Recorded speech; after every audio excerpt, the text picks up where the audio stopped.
Hello everyone, আসসালামু আলাইকুম। কেমন আছেন আপনারা সবাই? আশা করছি অনেক বেশি ভালো আছেন। আলহামদুলিল্লাহ, আমি অনেক ভালো আছি। আজকে আপনাদের সাথে ঈদ স্পেশাল একটি জর্দার আইটেম শেয়ার করব। একদমই বিয়েবাড়ির ফ্লেভার পাবেন এই জর্দাতে।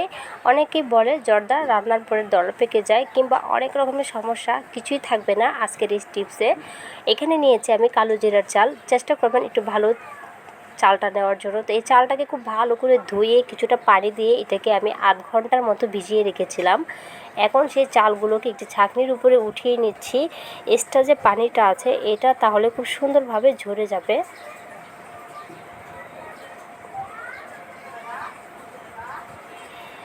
এই জর্দাটা রান্নার জন্য কিন্তু অবশ্যই চালটাকে আধ ঘন্টার মতো ভিজিয়ে রাখবেন, তাহলে কিন্তু খুব পারফেক্টভাবে জর্দাটা তৈরি হয়ে যাবে। আর এখানে স্পেশাল একটি টিপ, সেটা হচ্ছে আনারস। আজকের জর্দাতে আমি কোনো রকমের কোনো ফলের কোনো রস ব্যবহার করবো না। এখানে আজকে আমি সরাসরি আনারস ব্যবহার করব, কারণ আজকে আমি আনারস দিয়ে মুরব্বাটা তৈরি করব জর্দাতে। এর জন্য আজকে এখানে লাগবে আমার আনারস। তো এখানে আমি নিয়েছি একটি আনারস। এখন এভাবে একটু অর্ধেক করে আনারসটাকে কেটে নিচ্ছি।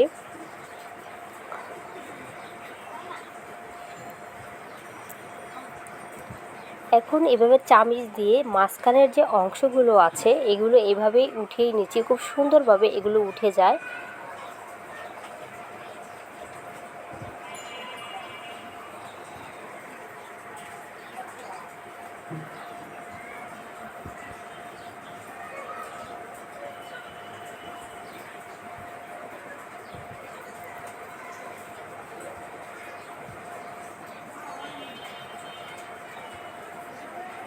তা এইভাবেই সম্পূর্ণ আনারসের গা থেকে আমি এভাবে আনারসগুলোকে উঠিয়ে নিয়েছি। তো এখানে আমার হাফ বাটির মতো হয়েছে। এখন চলে যাচ্ছি চুলায় এখানে দিয়ে দিচ্ছি কাপ দিয়ে মেপে 2 কাপের মতো পানি, আর দিয়ে দিচ্ছি সামান্য পরিমাণের সয়াবিন তেল। তেলটা কিন্তু অবশ্যই পানিতে দেবেন, তাহলে চালগুলো খুব সুন্দরভাবে ঝরঝরে থাকবে, একটার সাথে একটা লেগে থাকবে না। তারপরে এখানে দিয়ে দিচ্ছি জর্দার কালার। এখন কালারটাকে খুব ভালো করে মিক্স করে নিয়েছি পানির সাথে। আপনারা চাইলে প্যাকেটের যে জর্দা কালার চাল সহকারে সব কিছু অ্যাভারেন্স পাওয়া যায়, ওটা দিয়েও জর্দা তৈরি করতে পারেন। আর প্যাকেটের চেয়ে নিজের হাতে এভাবে তৈরি করে খাওয়াটা আমি মনে করি সবচেয়ে বেশি ভালো, এটা অনেক বেশি মজার হয়। তো এই যে চালগুলোকে আমি পানি ঝরিয়ে রেখেছিলাম, এখন সেই চালগুলো সেই জর্দার সে রঙের ভিতরে দিয়ে দিচ্ছি। দিয়ে এখন এটাকে আমরা রান্না করে নিব।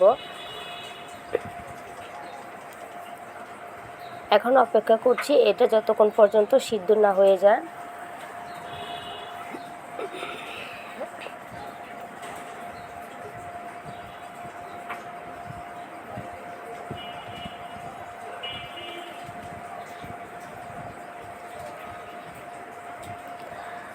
তো এটা যখনই বলক চলে এসেছে, অনেকটা পানি কিন্তু শুকিয়েও গিয়েছে। আর এখন আমি একটু দেখিয়ে দিচ্ছি এটার সিদ্ধটা কীরকম রাখতে হবে। এই চালটা খুব বেশি সিদ্ধ করতে যাবেন না, আবার খুব বেশি নরমও করতে যাবেন না। যখনই টিপ দিয়ে দেখবেন যে একটু শক্ত শক্ত লাগে ভিতরে, এই পর্যায়ে আমরা এটাকে নামিয়ে আমি আরেকটি ছাঁকনিতে ঢেলে এটাকে আমি একটু ঠান্ডা পানি দিয়ে ছাঁকনিতে ঝরিয়ে রেখেছি। তারপরে আবার একটি প্যানে দিয়ে দিচ্ছি 2 টেবিল চামচের মতো ঘি। এখানে ঘিটা অবশ্যই ব্যবহার করবেন, তাহলে জর্দার ফ্লেভারটা অনেক বেশি ভালো আসে। তারপরে এখানে আমি 2-3 রকমের বাদাম আর দিয়েছি 2টো এলাচ আর 2টো দারচিনি দিয়ে আমি একটু ঘির ভিতরে সুন্দর করে এটাকে ভেজে নিচ্ছি।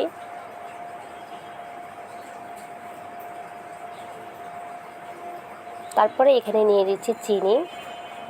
এখানে আমি হাফ বাটির মতো চিনি নিয়েছি, যেহেতু চালের পরিমাণটা আমি এই বাটিতে মেপে 1 বাটি নিয়েছিলাম, যার জন্য এই বাটিরে মেপে তার হাফ বাটির একটু বেশি আমি নিয়েছি এখানে চিনি। তারপরে এই যে আনারসের যে খোলাগুলো আমি উঠিয়ে রেখেছিলাম, সেই আনারসগুলো এখন চিনিতে দিয়ে দিচ্ছি। আনারসটা দেওয়ার সঙ্গে সঙ্গে তো চিনিটা এভাবেই সুন্দর মিল হয়ে যাবে।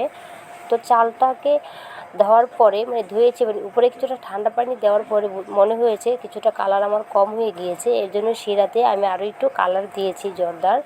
এখন এটাকে খুব ভালো করে মিক্স করে কিছুক্ষণ এটাকে আমি রান্না করে নিব। তাহলে এই যে আনারসটা আমরা ব্যবহার করেছি, আনারসটা খুব সুন্দরভাবে শিরাটাতে স্যুপ করবে আর একদম মুরব্বার মতো হয়ে যাবে আনারসটা। আর এই যে চালগুলো কত সুন্দর ঝরঝরে, একটার সাথে কিন্তু একটা লেগে নেই। এখন সেই চালগুলো দিয়ে দিচ্ছি।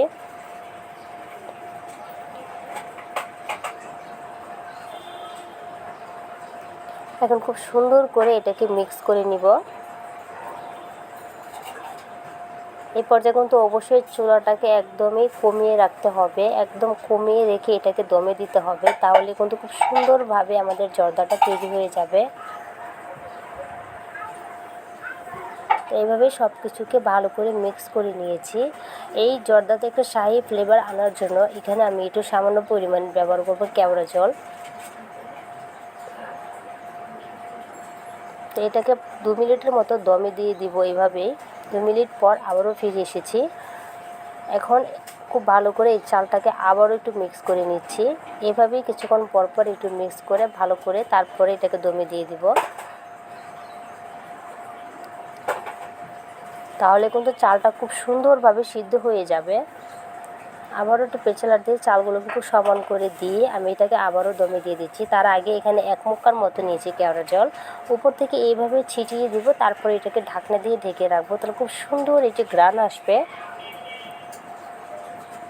এখন 5 মিনিট পর ফিরে এসেছি। তো 5 মিনিট পর অনেকটাই কিন্তু চিনির যে শিরাটা এটা টেনে নিয়েছে, আর চালটা যে হালকা একটু সিদ্ধ কম হয়েছিল এটাও কিন্তু হয়ে গিয়েছে। খুব সুন্দরভাবে চালটা সিদ্ধ হয়ে গিয়েছে।